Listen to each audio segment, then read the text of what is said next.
So how to upload Instagram story from your PC or laptop? Press on right button on your mouse, then press on inspect, then you can see this icon.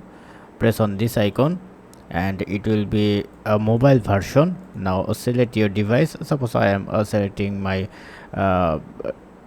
iPhone 14 Pro. Then reload your browser,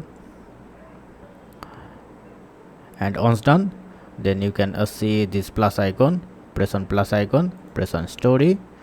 Now select any image and you can customize with a color,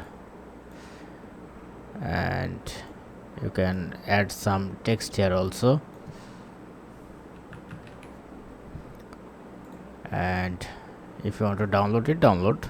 And once done, press on add to your story, and it's uploading. And let's check. Press on your story, then you can see your story is visible.